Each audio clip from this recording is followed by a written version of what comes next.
और कथाकार, कवि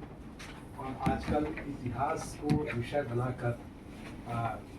इतिहास के बहाने बहुत शानदार कविताएँ सुरेंद्र चौबे जी की आ रही हैं। समकालीन भारतीय साहित्य है, उसमें एक सीरीज़ 5 कविताओं की एक सीरीज़ सुरेंद्र चौबे जी की आई है, वो हमें पढ़ना चाहिए। आज मैंने उसमें पढ़ा, बहुत कमाल की कविता है। मैं निवेदन करूँगा, आग्रह करूँगा कि बिस्मिल्लाह साहब की रचनाओं में जो की आलोचनात्मक जो दृष्टि है उस पर कुछ धन्यवाद प्रेम जी। और मेरी तरफ से बिस्मिल्लाह जी को बहुत बहुत बधाई कि हम लोग को मौका मिल रहा है कि हम उनसे बातचीत कर रहे हैं। अनीता जी ने सुबह ठीक ही कहा कि ये बहुत ही अच्छा मौका कि आप लोग भी यहाँ बैठे हुए हैं। हम लोग जब जेएनयू में आए थे तो इनको बहुत बड़े लेखक के रूप में जानते थे, और जिनी चली है जिसकी बार बार चर्चा हो रही है, उसकी बहुत उन दिनों मतलब बहुत अधिक चर्चा होती थी जेएनयू में भी। 89 में हम लोग आए हुए थे, और उसी तरह 2 साल पहले आए थे। तो जब गुरुदेव जी से हमारी बातचीत हो रही थी तो मैं सोच रहा था कि क्या इनके बारे में बातचीत किया जाए। तो मुझे लगा कि इनकी जो छवि है कथाकार की है तो उसको छोड़ दिया जाए, फिर बाकी कविता पर तो लगे कविता पर भी बातचीत नहीं करेंगे। तो मुझे लगा कि इनकी आलोचना को लेकर के थोड़ी सी चर्चा की जाए कि अब्दुल बिस्मिल्लाह ज़ाहिर यूनिवर्सिटी में प्रोफेसर रहे हैं, कॉलेज में भी पढ़ाते रहे हैं, और इनका सीधे एक ऐसे बौद्धिक पाठकों के साथ लगाव रहा है जो ज़ाहिर कि आप सारे के सारे लोग बौद्धिक है, जो यहाँ छात्र भी बैठे हुए, छात्राएँ भी बैठी हुई यूनिवर्सिटी में पढ़ाई लिखाई कर सकते। और मेरे हमें आप में बहुत अधिक फर्क नहीं है, 10-12 साल का फर्क है कि हम लोग एक साल में 5 किताब पढ़े हैं, आप लोग ने 50 किताब पढ़ी होगी, आपने 5 किताब पढ़ी होगी। बस 10 साल बाद आप ही हमारी तरह होंगे 20-25 किताब पढ़ने वाले। तो मैं देख रहा था कि बिस्मिल्लाह जी पर कैसे बात किया जाए। ये पारंपरिक या शास्त्रीय आलोचक भी नहीं है, उस अर्थ में ये जो आधुनिक आलोचना का जो पैमाना बना हुआ कि मार्क्सवादी आलोचक भी मुझे नहीं लग रहे थे। एक किताब का शीर्षक है तो उससे लगा कि इनको संरचनावादी आलोचक माना जाए, क्योंकि उसमें उन्होंने उत्तर आधुनिकता पर, संरचनावाद पर बातचीत किया था। लेकिन उसमें सिर्फ एक ही लेख है, और उस लेख में भी कुछ वैसा नहीं है, और उससे बहुत सारे ऐसे लेख हैं जिनका गहरा संबंध हमारी आज की ज़िंदगी के साथ है, या आज के समय, और थोड़ा और विस्तार में जाए तो हमारे समकालीन समय के साथ है। और समकालीन पर भी बात कर रहे थे हमारे प्रेम जी भी, तो समकाल या विनोद जी भी, समकाल या समकालीन कोई मुझे बार बार लगता है कोई समय नहीं होता है, बल्कि एक आइडियोलॉजी, विचारधारा है। और जब आप उसके विचारधारा के रूप में देखेंगे समकालीनता को या समकाल को, तो बहुत बड़ा कैनवास आपको दिखाई देगा। हाँ, एक बात जरूर ध्यान देना चाहिए कि उसमें हम जिन सवालों के साथ टकराते हैं, जो हमारे समकालीन समय के सवाल होते हैं, और कई बार जैसे आप लोग कहते हैं कि कबीर भी प्रासंगिक हैं, प्रेमचंद भी प्रासंगिक हैं, बाबा नागार्जुन की भी चर्चा होती थी कि ये लोग मतलब वो इसलिए एक जैसे लगते हैं कि ये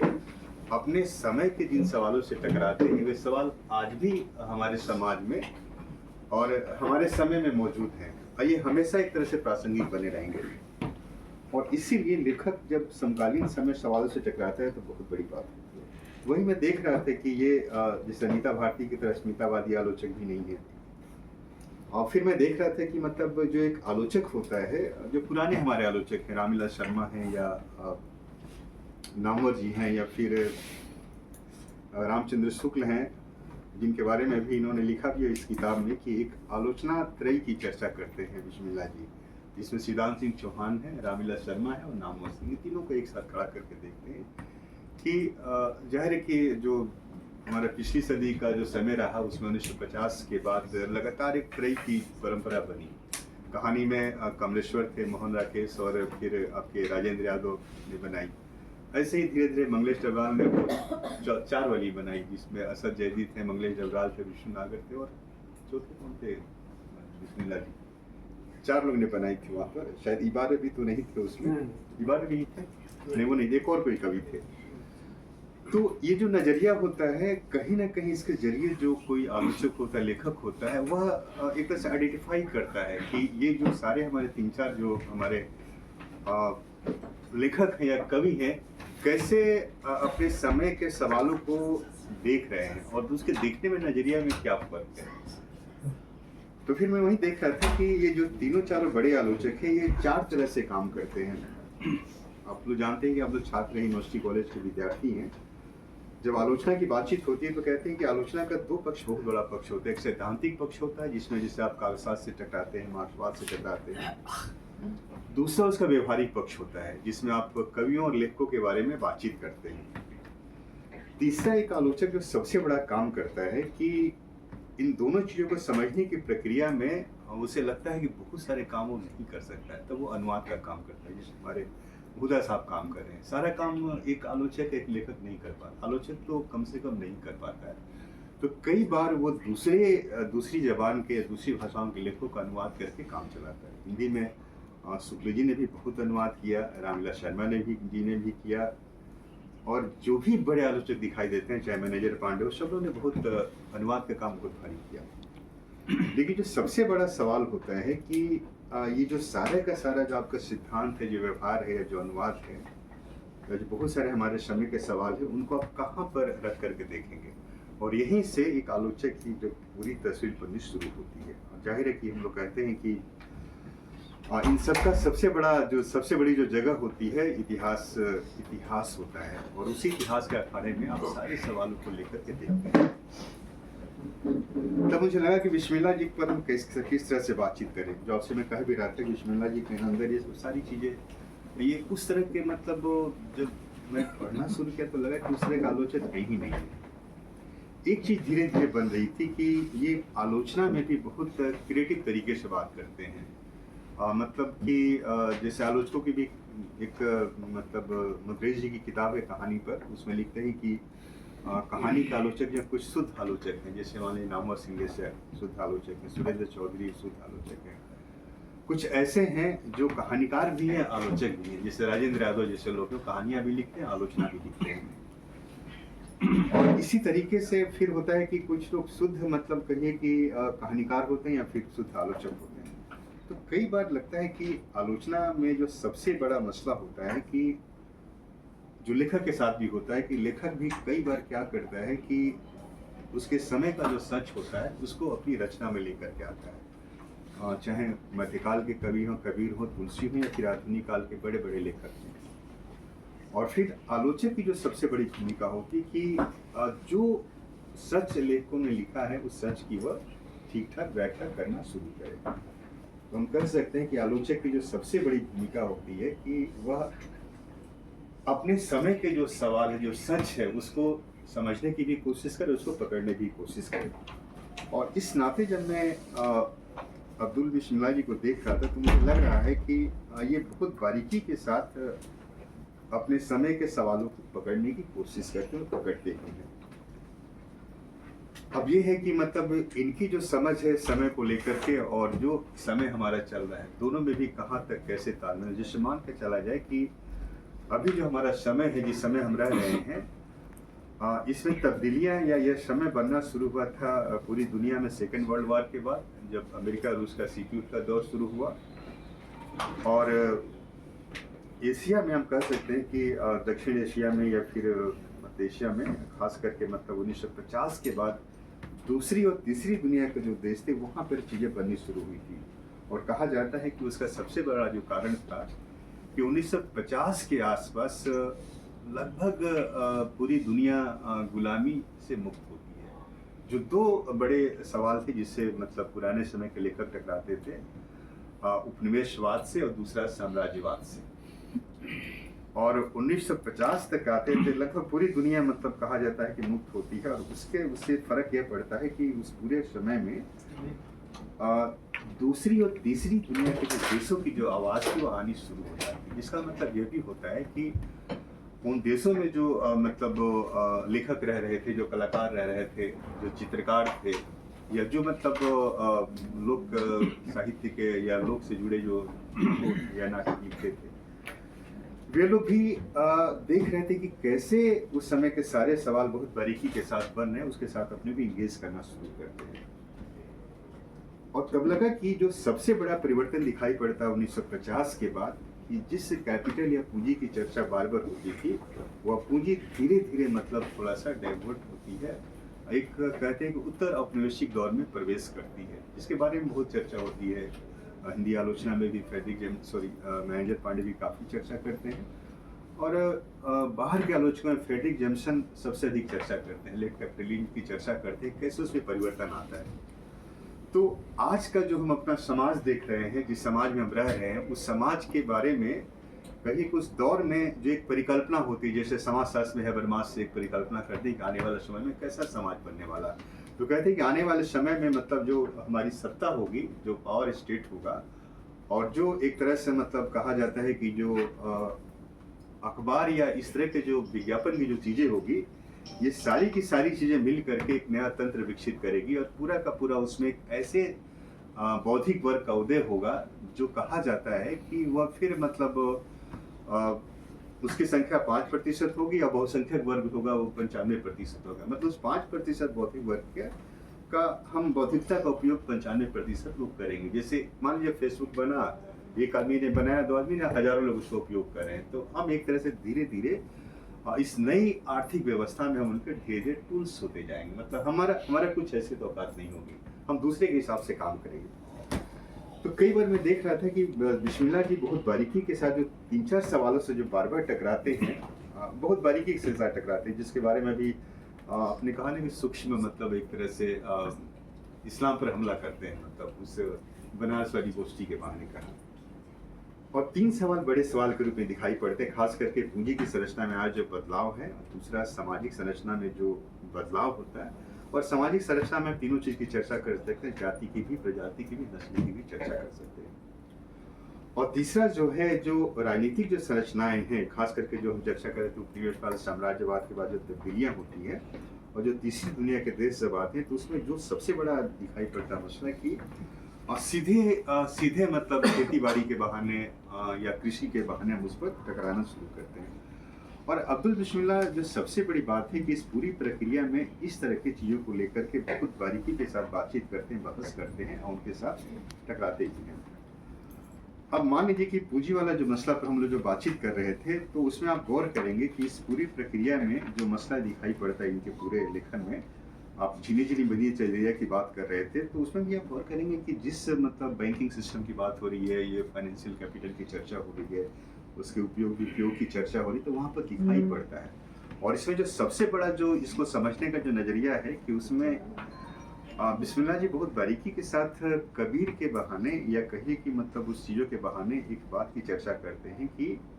हम जब माइग्रेशन करते हैं, एक स्थान से दूसरे स्थान पर जाते हैं, तो हमारी जो आर्थिक हैसियत होती है वही नहीं रहती है, सामाजिक हैसियत वही नहीं रहती है। जैसे आप गांव से शहर आते हैं, तो आप वही नहीं रहते जो गांव में थे। एक खास समय होता है जिसमें आप मार्जिन पर होते हैं, जो माइग्रेशंस के बाद होता है।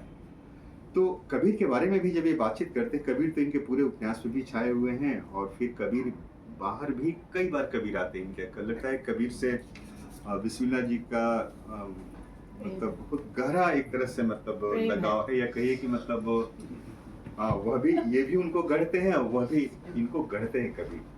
और मैं देख रहा था कि बनारस छोड़ करके कबीर जो मगहर गए, वहाँ पर जा करके भी देखा कि जो बुनकरी का काम करते थे वहाँ पर, तो वहाँ पे उनको लगा कि तो कोई बहुत हमारी आर्थिक हालत में फायदा तब्दीली नहीं हो रही है, और फिर उनको दुख होता है कि हमने बनारस को छोड़ दिया। तो कहा जाता है कि जो माइग्रेशन होता है उसमें 2 चीज़ें बहुत इंपॉर्टेंट होती है, जो बहुत प्रभावित करती है चीज़ों को। ये कबीर के साथ भी है, ये पूरे उनके झिनी झिनी बिनी चर्चा में दिखाई पड़ेगा, या जो भी माइग्रेट करते हैं। इसमें कहा जाता है कि एक हमारा अलगाव होता है, जो आप लोग गांव से शहर आते हैं, तो गांव को बहुत याद करते हैं और अपने को अकेलापन अनुभव करते हैं। ये अकेलापन 2 तरह का होता है, जो इनके पूरे मतलब लेखों में तो गाय बगाए दिखाई पड़ता है। तो वो दोनों अलगाव में एक होता है सेंटिमेंटल एलिनेशन होता है, मतलब जिसको हम लोग हिंदी में संवेदनात्मक अलगाव कहते हैं। ये डायस्पोरा लिटरेचर के साथ बहुत गहराई से जुड़ा हुआ है। जब आप प्रवासी साहित्य पढ़ेंगे आप सब, तो उसमें पूरा दिखाई पड़ेगा। और दूसरा जो होता है जो बहुत इंपॉर्टेंट है, इकोनॉमिक एलियनेशन की चर्चा होती है, जो आर्थिक अलगाव होता है, जो पूरा का पूरा आपका जो झिनी झिनी दिनचर्या को भी जब बारीकी से अध्ययन करेंगे तो इसमें यह आप पर डिपेंड करता है, आलोचक पर, या विनोद तिवारी जैसे आलोचक बात करेंगे कि कैसे बारीकी के साथ वो चीज़ें उसमें दिखाई पड़ती है। और कहा जाता है कि मतलब जो ये लिखते भी हैं कि काशी और मगहर में कोई खास अंतर नहीं है। इसका मतलब कि जो दोनों जमीन है किसी भी बुनकर समाज के लिए जो एक तरह से सरवाइव करता है, अपने को सस्टेन करता है, तो वह कहीं ना कहीं एक तरह से मतलब वो बार बार एक तरह से उस चीज़ों अकेलापन से लड़ता भी है और अकेलापन उसे क्रिएट भी करता है। लेकिन जो माइग्रेशन होता है उसके जरिए इसको समझा जा सकता है। मैंने कहा कि बिस्मिल्लाह जी मतलब कहीं भी एक बड़े आलोचक के रूप में नहीं दिखाई। बड़े आलोचक इस सेंस में कि जैसे मैंने कहा कि मार्क्सवादी आलोचक के रूप में इनकी कोई प्रतिष्ठा नहीं है, उस तरह से इनकी इमेज नहीं है। ये इमेज इनकी वही एक लेखक वाली इमेज है। और उसी बहाने जब ये बातचीत करते हैं तो उन सवालों को लेकर के टकराना शुरू करते हैं। जिस इनका एक लेख बहुत अच्छा लगा, वो उस किताब के बहाने ये बात करते हैं जब खासतौर से मतलब कृषि सभ्यता की जो जमीन है, और उसमें 2-3 पंक्तियां मुझे बहुत अच्छी लगी जब उदाहरण दे रहे हैं, मतलब जिस किताब की के बारे में चर्चा करें, भीमसेन त्यागी के उपन्यास जमीन की बातचीत करते हैं, तो उसमें लिखते हैं कि जब वो पूरा का पूरा मतलब कुछ देर बाद मेड़ी लग गई तो खेत ऐसा लग रहा था जैसे गफूरन धोबन ने अभी उसे इस्त्री किया हो। अब ये जो खेती के साथ जो गहरा लगाव, कई बार हम लोग ये भी बातचीत करते हैं कि अगर कोई आलोचक या कोई समीक्षक अगर किसी किताब की रिव्यू करता है तो किन अंशों को पिक करता है एनालिसिस करने के लिए, इससे भी उसकी प्रतिबद्धता पता चलती है अपने समाज के प्रति, अपनी के प्रति। तब मुझे एक बात और लग रही थी कि मतलब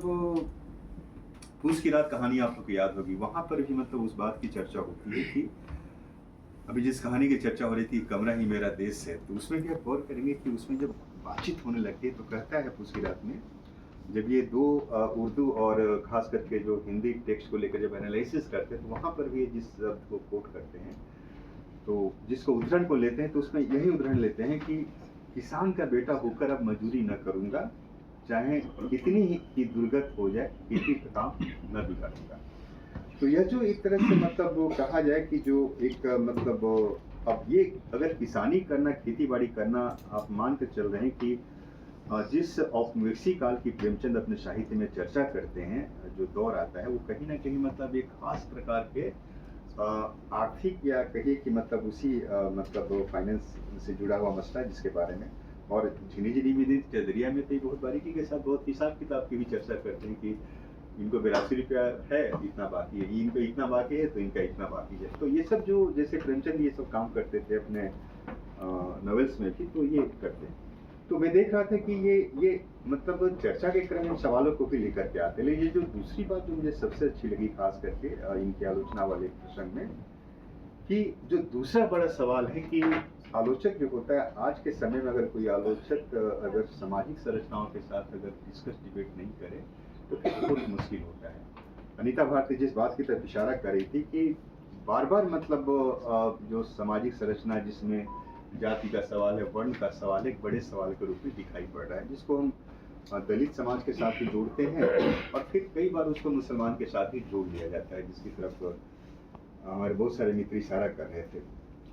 और मैं देख रहा था कि इनका एक जो लेख है, भाषा संस्कृति, मुस्लिम संस्कृति और इस्लामिकेट संस्कृति में, उससे बहुत बारीकी के साथ बिस्मिल्लाह जी खास करके मतलब दर्शन की परंपरा से थोड़ा सा लिटरेचर को और थोड़ा सा समाज को जोड़ने की कोशिश करते हैं। और वहाँ पर ये मतलब सीधे सीधे मतलब जो दलित संदर्भ है जिसमें बार बार इस बात की चर्चा होती है, बहुत साहस के साथ ये कहते हैं उस प्रसंग में कि ऋग्वेद में इस बात की चर्चा नहीं है कि मतलब ब्राह्मण का जन्म मुख से हुआ, वहाँ सिर्फ इस बात की चर्चा है कि संसार के जो सभी पदार्थ हैं उनकी उत्पत्ति मनुष्य से ही हुई है। और फिर उस किताब में लिखते हैं कि लेकिन वह जब मनुस्मृति में जब उस प्रसंग की चर्चा होती है तो वहाँ पर आकर के मनुस्मृति में जो आपके मतलब कहिए कि मनु जी हैं, वहाँ पर वो इस बात को खुल करके इस बात को लिखते हैं कि लोक की वृद्धि के लिए मुख ब्राह्मण, बाहु क्षत्रिय, गुरु वैश्य और पाद शूद्र शूद्र। ये बातें इसलिए चर्चा कर रहा हूँ कि बिस्मिल्लाह जी का जो कंसर्न है और वो सामाजिक मतलब एक तरह से सामाजिक संरचनाओं के साथ ही, सामाजिक संदर्भों के साथ ही है। और जो लेकिन यही इनका कंसर्न नहीं है। ये कहीं ना कहीं के जरिए एक तरह से एक खास तरह की संस्कृति की तरफ धीरे धीरे लेकर के आ रहे हैं। और उसी प्रसंग में कहते हैं कि मतलब आखिर मुसलमान किसको कहेंगे आप, या हिंदू किसको कहेंगे आप? जो नमाज पढ़ता है मुसलमान हो जाए। मान लीजिए मुसलमान में जो नमाज नहीं पढ़ता है, तो क्या कोई मुसलमान नहीं रहेगा?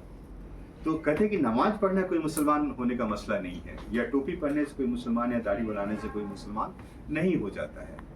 तो ये सारा का सारा मसला संस्कृति से जुड़ा हुआ। और कहा जाता है कि जो एक आलोचक होता है या जो साहित्य चिंतक होता है, वो संस्कृति के सवालों से भी बहुत बारीकी के साथ टकराता है। और इसको समझने में जो हमारे साहित्य की जो लैंग्वेज है, जो भाषिक संरचना है, वो बहुत अधिक मदद करती है। और इसीलिए कहते भी हैं एक जगह इसमें कि भाषिक संरचना में संस्कृति की बड़ी भूमिका होती है। और कई बार इस बात की भी चर्चा करते हैं कि संस्कृति हमेशा मिलाती है, टकराती नहीं है। इस अगर हिंदू संस्कृति है, मुस्लिम संस्कृति है, जाहिर है कि जिसके बारे में अब बहुत अलग तरह से बातचीत हो रही है और एक अलग दिशा में बहुत सारी चीज़ें जा रही है, लेकिन इसको लेकर के बहुत ही बारीकी के साथ उसमें चर्चा करते हैं। और तब मुझे लग रहा था कि ये जो जिस बात की तरफ बिस्मिल्लाह जी इशारा कर रहे थे, वो चीज़ें मतलब जो भारतीय समाज के जो सबसे मतलब बड़ा जो मसला है, और हम लोग कहते हैं कि हमारे समय का भी सबसे बड़ा सवाल है कि जो जाति वर्ण का मसला है, पूरी दुनिया में वो नस्ल के रूप में भी मौजूद दिखाई पड़ता है। तो इनके साथ ये बहुत बारीकी से टकराते हैं और इसी क्रम में इन चीज़ों को लेकर के बातचीत करते हैं या उसको लेकर ये करते हैं। अब देखेंगे कि जो एक बड़ा मसला जो दिखाई पड़ता है कि खास करके हमारे समय का जो सवाल है, और उसी की चर्चा करके मैं भी अपनी बात समाप्त करूंगा 2-4 मिनट में, कि आज अगर हम लोग जिस समय में रह रहे हैं उस समय में सांप्रदायिकता का सवाल बहुत बड़ा सवाल है। और लेखक को भी उससे बार बार टकराना पड़ता है। लोग इस बात की भी चर्चा करते हैं कि जो सांप्रदायिकता 1947 में थी भारत में, तो उसके पहले थी, वही 47 में नहीं दिखाई देती है, और वही फिर 1992 में नहीं होती है, और वहीं फिर अब जो दिखाई दे रही फिर वही चीज़ नहीं है। मतलब ये 4 फेजेस की चर्चा के रूप में हमारे पास दिखाई देती है। और उस क्रम में जिस बारीकी के साथ मतलब ये खास करके जिन कवियों लेखकों की चर्चा करते हैं, मतलब अब्दुल बिस्मिल्लाह जी चर्चा करते हैं, आप देखेंगे फैज़ की चर्चा करें, सजाद जहीर की चर्चा करें, मंटो की चर्चा करें, या प्रेमचंद की चर्चा करें, या इसी क्रम में फिर मतलब कहिए कि मतलब इन लेखकों के बहाने अब्दुल बिस्मिल्लाह कहीं ना कहीं हम मान के चल रहे हैं कि मतलब इसको 2 तरह से देखने की ज़रूरत है कि सांप्रदायिकता के सवाल से कैसे आप अपने को इंगेज करेंगे, कैसे कोई लेखक इंगेज करेगा, आलोचक के रूप में क्या देखते हैं। एक तो रास्ता आपके पास है कि मतलब कहा जाता है कि एक ही उपाय है इसको ये करने का, खास करके जब कोई लेखक भी 10 इसी तरह के मतलब लेखकों को लेकर के कोई सी किताब में शामिल करता है, तो जाने अनजाने हम लोग कहते हैं कि वो यह भी करने की कोशिश कर रहा है कि एक जो इंटेलेक्चुअल जो डिस्कोर्स होता है, जिसको इंटेलेक्चुअल यूनिटी कहते हैं, एक ही समय के 4 स्थान पर रहने वाले जो बौद्धिक हैं वो क्या सोच रहे हैं, और एक भूमिका जो होती है उनके बीच हम आपसी एकता कैसे कर सकते हैं। मान लीजिए कि विनोद जी दिल्ली में है, मैं जिस मान लीजिए बक्सर में हूँ, अनीता जी जैसे मान लीजिए कि बॉम्बे में है, हम एक ही दिशा में काम कर रहे हैं। और कहा जाता है कि पूरी दुनिया में ये बात कही जाती है कि आज जिन सवालों से भारत जूझ रहा है वो सवाल सिर्फ भारत के सवाल नहीं है, वह सवाल से यूरोप भी जूझ रहा है, उन्हीं सारे सवालों से अमेरिका भी जूझ रहा है। और कहा जाता है कि पूरी दुनिया के लोग उन सवालों से जूझ रहे हैं। जो नस्ल और ये जो सांप्रदायिकता वाला मसला है सिर्फ ये भारत का नहीं है। आप देखते हो कई जगह इस तरह की हत्याएं हो रही है, कई जगह इस तरह से मतलब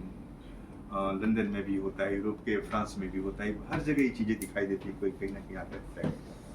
तो कहते हैं कि बिस्मिल्लाह जी जो संकेत करते हैं कि जो एक इंटेलेक्चुअल यूनिटी होती है, ऐसे लेखकों पर जब हम काम करते हैं तो जो बौद्धिक एकता होती है उसको भी बनाने की बहुत ज़रूरत है। और कहा जाता है कि दुनिया को बेहतर बनाने के लिए एक बौद्धिक पहल की बहुत ज़रूरत होती है, और ऐसी